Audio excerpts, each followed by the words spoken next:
Buenas noches a todos nuestros oyentes, bienvenidos una vez más a este capítulo de nuestro podcast Más allá del pensamiento. Muchas gracias por acompañarnos en este espacio de co-creación del conocimiento.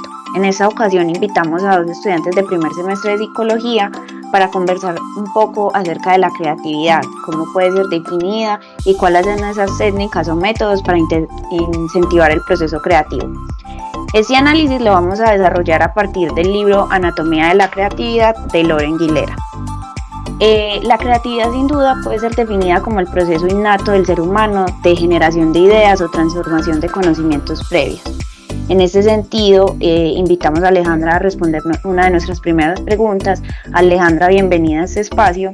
Y con esa introducción que acabamos de tener, ¿nos podrías ilustrar acerca de cuál es la verdad fundamental que un creador no debe perder de vista nunca? Buenas noches, Camila y Lady. Para mí es un gusto estar en esta noche en este espacio donde sé que conversaremos temas muy interesantes.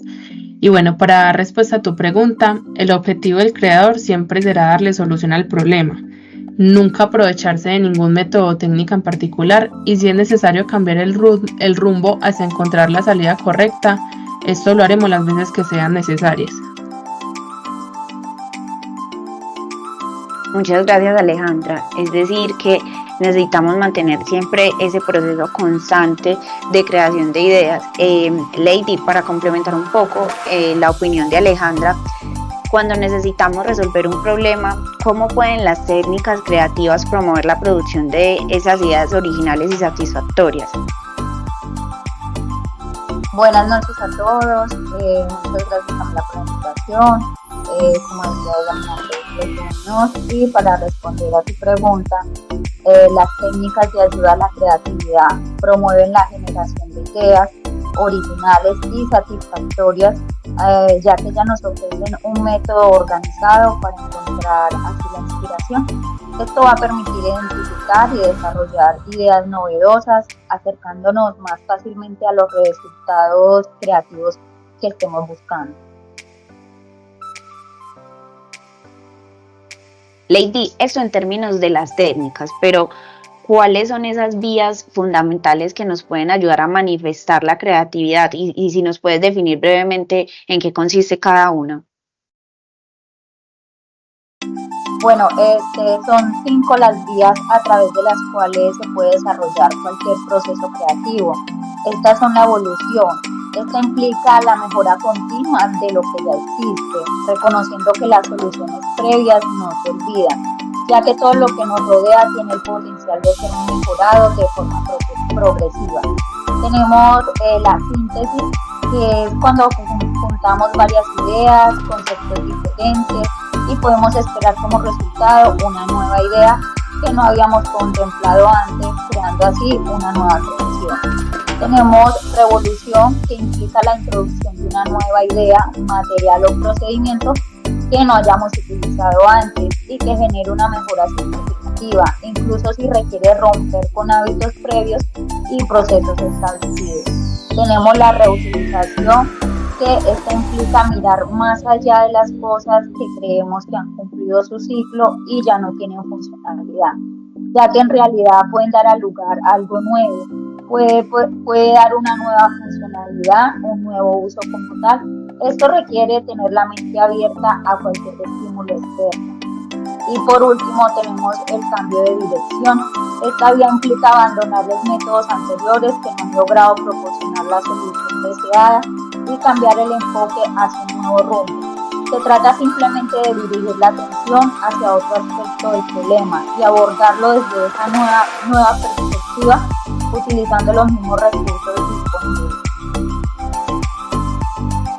Lady, muchas gracias por esa explicación. Digamos que para compartirle a nuestros oyentes de una manera un poco más gráfica, ¿nos podrías dar un ejemplo de la vía de la reutilización?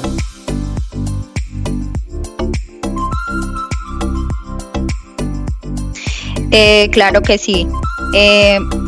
Podemos dar un ejemplo sencillo. El ejemplo sencillo podría ser la reutilización de convertir botellas de vidrio vacías en lámparas decorativas. Por ejemplo, las botellas de vidrio Su funcionalidad original es como donde se envasan los refrescos, o sea, esto originalmente servía para almacenar líquidos, y su nueva aplicación es que estas botellas las podemos transformar en lámparas decorativas para el hogar. Aquí, como pueden ver, se da un ejemplo claro que lo que creíamos que estaba destinado a ser desechado porque ya cumplió su función, podemos mirar que se puede reutilizar en algo completamente nuevo y útil. Lady, muchas gracias por este ejemplo tan claro. Alejandra, digamos que para retomar un poquito la conversación contigo, si bien Lady ya nos habló sobre las vías para fortalecer la creatividad, tú nos podrías ampliar un poco si hay técnicas específicas para promover esos espacios creativos, y si es así, podrías mencionar al menos una técnica que consideres que es indispensable en el proceso creativo. Claro que sí, Camila. Una de las que más me llamó la atención es el arte de preguntar. Esa es una técnica fundamental y realmente nos permite analizar y comprender nuevas ideas que nos permiten tener otra perspectiva del panorama y así poder enfocarnos con mayor facilidad en una solución. Aquí planteamos preguntas como cuándo, por qué, para qué, con quién, para quién, cuántas veces, en qué medida, por medio de qué, entre muchas otras. Por eso es importante mencionar que una actitud inteligente que podemos tener es hacer todo tipo de preguntas e indagar a profundidad antes de buscar soluciones sin tener un contexto claro. Aquí podríamos poner un ejemplo y podríamos hablar de que necesitamos motivar a los empleados que han venido mostrando desinterés en sus funciones. Entonces entramos a hacer esas preguntas que ya habíamos mencionado anteriormente, entre esas como cuál podría ser la causa del desinterés, qué mensaje queremos entregar a nuestros empleados y cómo vamos a lograr como cambiar ese concepto de desinterés a un interés positivo. Con esto, Alejandra, que nos expones, vemos que la creatividad no solo se limita, por ejemplo, a ese escenario artístico, sino que la podemos ver plasmada en otros entornos, por ejemplo, el laboral, como nos acabas de exponer. En ese sentido, ¿de pronto existe algún método que nos quieras mencionar y que nos pueda servir al momento de ser más creativos? Así es, uno de los métodos más conocidos y, por cierto, de los más aplicados es la lluvia de ideas. Creo que esto lo escuchamos muy a menudo en nuestro entorno y realmente se condiciona que no deben presentarse ningún tipo de críticas o evaluaciones a otra propuesta. Más bien nos propone como generar la máxima cantidad de propuestas hasta llegar a la deseada. Allí generalmente se dispone de un tiempo estimado de un día donde le permite a cada uno de los que estaban presentes analizar y asimilar las propuestas, y ya posterior a esto el grupo ya debería evaluar de manera crítica las ideas que aportan o no aportan algún valor.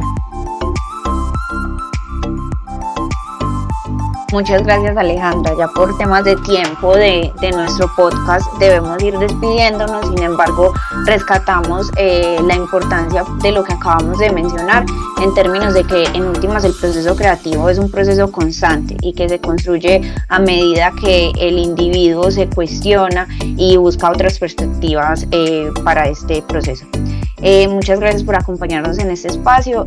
Sin duda nos queda claro cómo la creatividad también es un proceso inherente al ser humano, a su capacidad de cuestionarse y de generar conocimientos, y vimos que existen muchos métodos y estrategias y técnicas que nos ayudan a promover este proceso creativo. Muchas gracias por acompañarnos en este espacio y nos vemos en una próxima.